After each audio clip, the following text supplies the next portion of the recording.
Au sommaire de cette édition sénatoriale 2025, les candidats du MPS poursuivent leur campagne de mobilisation à travers le pays.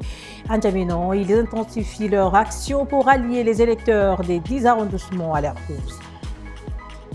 Dormir à côté de son téléphone portable pendant des heures est-il sans risque pour la santé? Des explications à suivre dans cette édition.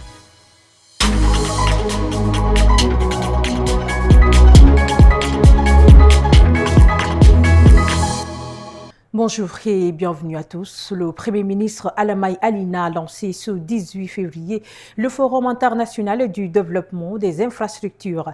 Cet événement réunit des experts, des investisseurs, des décideurs politiques et des représentants du secteur privé pour discuter des défis et opportunités liés au développement des infrastructures au Tchad. Compte rendu signé Ndalepoul Bekout Junior.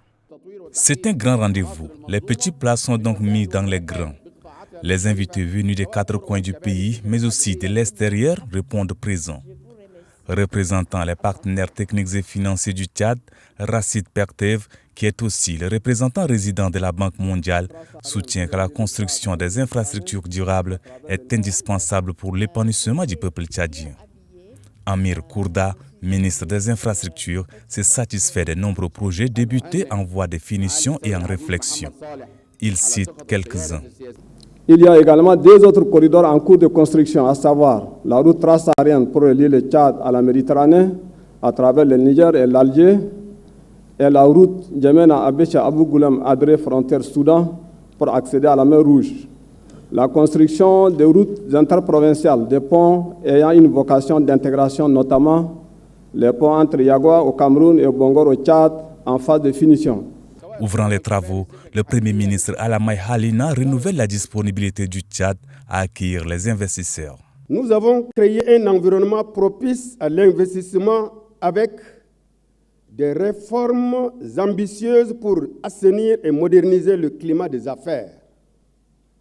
Une transparence renforcée pour garantir la sécurité de vos capitaux. Des incitations fiscales et des mécanismes juridiques attractifs pour favoriser des partenariats gagnant-gagnant.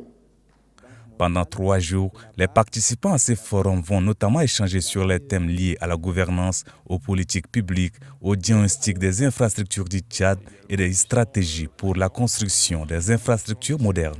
Je l'annonçais dans les grandes articulations, presque tout le monde en possède de nos jours. Le téléphone portable fait partie intégrante de notre vie quotidienne. Il semble difficile de s'en séparer puisqu'il nous accompagne même pendant notre sommeil. Mais cette proximité constante est-elle sans risque pour notre santé? Des éléments de réponse dans ce reportage d'Aimé Dolinas.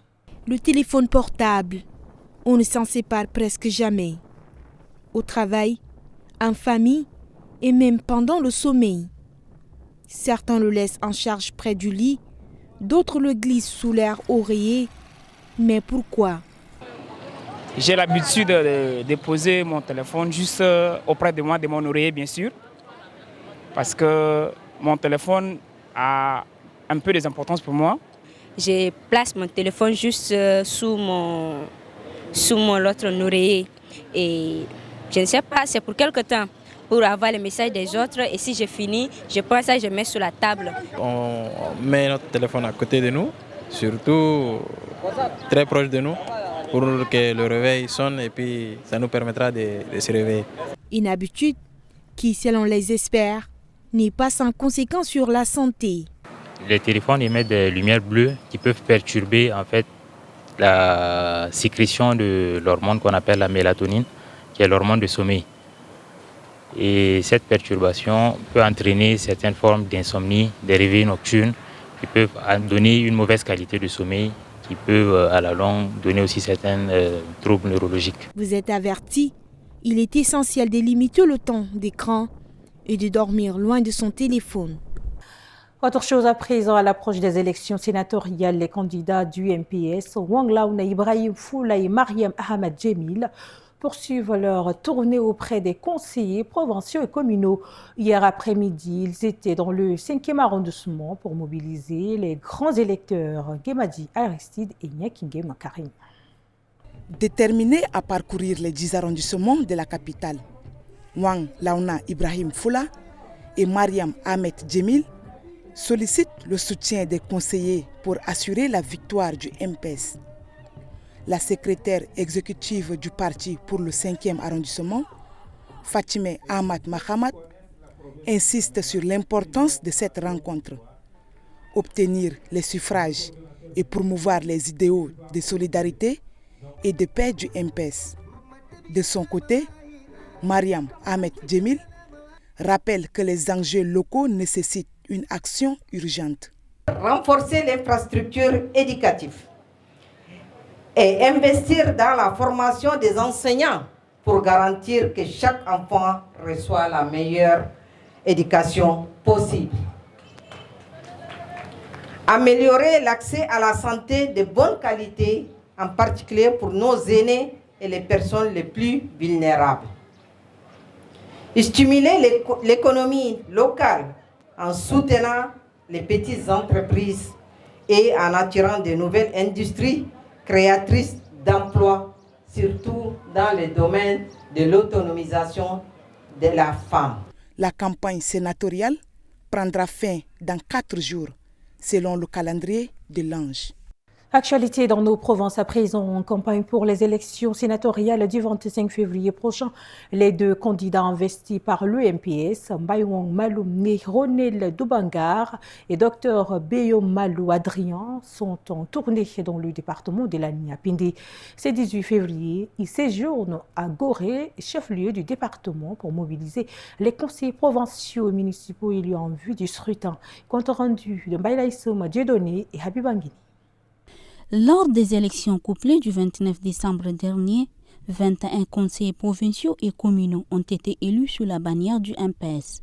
Tous assurent des candidats de leur soutien total pour le scrutin sénatorial du 25 février. Selon eux, l'alliance entre les militants du département de la Niapende et le MPS repose sur des liens indéfectibles, ce qui ne laisse place à aucune inquiétude. Convaincus par cet engagement, les 2 candidats affichent leur satisfaction. Ce n'est pas quelqu'un d'autre qui va nous élire, mon frère et moi, c'est vous-même. C'est pour ça que je n'ai pas peur. Je sais que vous serez là 21 et on aura les 21 bulletins. Donc d'avance, je vous dis merci. La Niapende a épousé, a créé et a épousé le MPS. Ça a toujours été comme ça depuis 1990 et ça continue à être ainsi. Merci pour la confiance que vous placez en nous. Nous aussi, nous ferons l'effort de ne jamais trahir cette confiance. Nous serons avec vous et nous porterons haut vos préoccupations. À noter que sur les 126 grands électeurs attendus, le MPS dispose déjà de 100 conseillers provinciaux et communaux, soit 79,37% des voix. À présent, place à l'actualité hors de nos frontières, une présentation de Habibangini Réati. Ouvrons cette page étrangère par cette information où le Rwanda annonce ce mardi 18 février la suspension de sa coopération de développement avec la Belgique, en raison notamment de la position de Bruxelles sur le conflit à l'est de la République démocratique du Congo. Des tensions diplomatiques qui montent d'un cran entre les 2 pays, alors que les relations s'enveniment déjà depuis quelques années. Après s'être emparé de Bukavu, la capitale du Sud Kivu, ce week-end, le groupe armé soutenu par le Rwanda poursuit son offensive.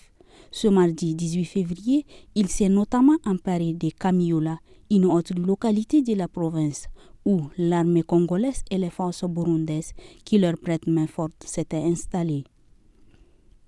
Et pour finir, le président américain Donald Trump a signé ce mardi un décret destiné à faire baisser le coût de la fécondité in vitro. Ce décret est une directive pour examiner les moyens de rendre la fécondité in vitro et d'autres traitements pour la fertilité plus accessibles financièrement à un plus grand nombre d'Américains, a déclaré l'un de ses conseillers. C'est sur cette page étrangère que prend fin cette édition. Mesdames, Messieurs, merci de l'avoir suivi. TAD Info, c'est l'information en continu.